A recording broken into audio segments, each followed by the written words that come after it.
میں رب کریم کا شکر گزار ہوں کہ ہم 25-26 سال اس ایٹمی دھماکے کے بعد جس کا بھی کریڈٹ کسی اور کو دینے کی کوشش کی تھی، مبارک ہو آپ کو، ہم کو، اور سلام ہو اس شہر کے اس شخص کو، اس بیٹے کو جسے ہم ڈاکٹر عبد القدیر کے نام سے جانتے ہیں۔ آپ کا شکریہ کہ آپ نے فخر کے اس لمحے میں آپ نے ہمارا بھی سر فخر سے بلند کیا ہے۔ جب پاکستان کے استحکام کے لیے سن 1970 کے بعد اس کی بقا کے لیے، اس کی دفاعی خراجات کے لیے، پالیسیوں کے لیے پریشان تھا، تو اس شہر کا ایک بیٹا ہالینڈ سے اتر کے آیا، ہالینڈ سے اٹھ کے آیا، اپنے تمام مفادات کو،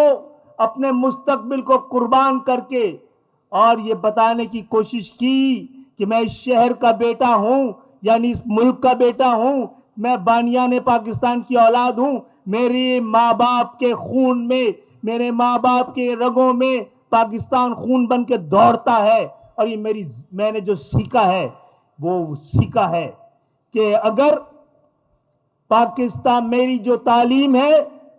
اس پاکستان کے تحفظ کے لیے استعمال ہونی چاہیے۔ اللہ تعالیٰ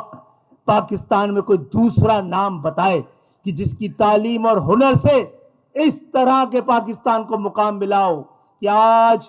پورے خطے میں توازن ہے، تو اس شہر کی بدولت ہے۔ اور اللہ کا شکر ہے ہم سب نے تاریخ سے یہ سیکھا ہے کہ 6 اگست 1945 اور 9 اگست 1945 ہیروشیما اور ناگاساکی میں جو ایٹمی بم پڑے تھے، اس کے بعد دنیا میں کوئی عظیم جنگ نہیں ہوئی ہے۔ وہ آخری 2 بم تھے، پہلے اور آخری 2 بم تھے، اس کے بعد دنیا میں کبھی ایٹم بم ہزاروں کی تعداد میں بنے ہیں، چلے نہیں ہیں۔ یہ ڈیٹرنس ہے، اور اللہ کا شکر ہے پاکستان کے ارادے اور اختیار کے بغیر اس شہر کے ایک بیٹے نے ہمیں یہ اعزاز بھی دیا ہے، یہ احترام بھی دیا ہے، یہ فخر بھی دیا ہے۔ اور میں افواج پاکستان کا بھی کہ جنہوں نے اس مشکل وقت میں ان ضروریات کو پورا کرنے کے لیے، جو ایٹم بم بنانے کے لیے جتنے مراحل تھے، اس میں قوم کو ناقابل تسخیر دفاع کی صلاحیت بخشنے کے لیے اپنا کردار ادا کیا تھا۔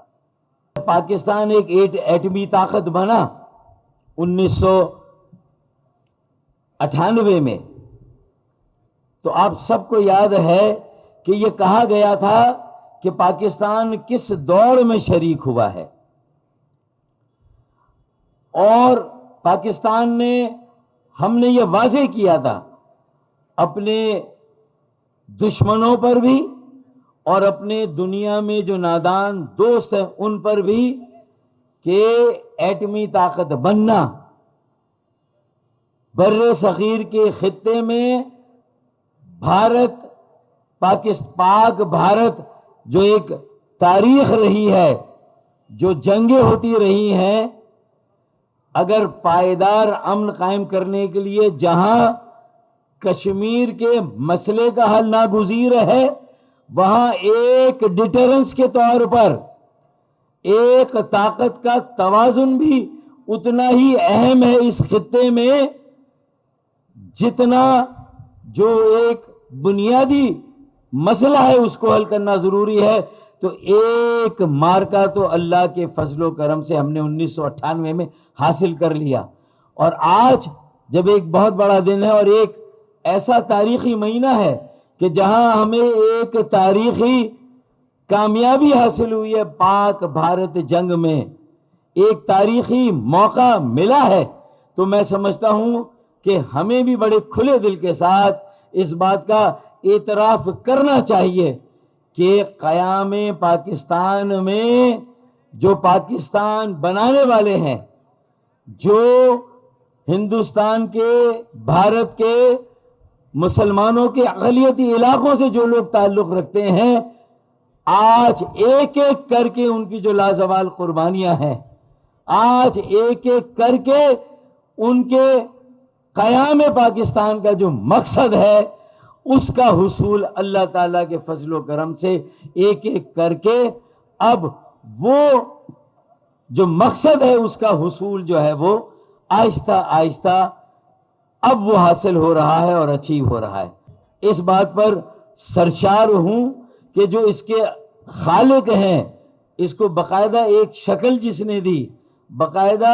اس کے سارے اجزائے ترکیبی کو جس نے جوڑا، الحمدللہ وہ بھی بانیان پاکستان کی موجودہ نسل سے اور بانیان پاکستان جنہوں نے بنایا ان کی اولاد میں سے تھے جناب عبد القدیر خان، جنہیں بلا شبہ جو ہے وہ father of Pakistan nuclear capability اور فادر آف پاکستان ایٹمک بام جنہیں کہنا چاہیے. تو میرے خیال میں آج انہیں بھی زبردست خراج عقیدت پیش کرنا چاہیے ہمیں. شیڈو بجٹ میں بھی ہم انشاءاللہ تعالی جو ہماری افواج پاکستان کی ضرورت ہے، جسے 2100 ارب روپے رکھا گیا تھا کرنٹ یہ جو حالیہ سال میں 24-25 میں، انشاءاللہ تعالی ہم وفاقی حکومت کو شیڈو بجٹ کے ذریعے سے ہم اس پر یہ اصرار کریں گے کہ 2100 ارب کے بجٹ کو بڑھا کر اللہ کے فضل و کرم سے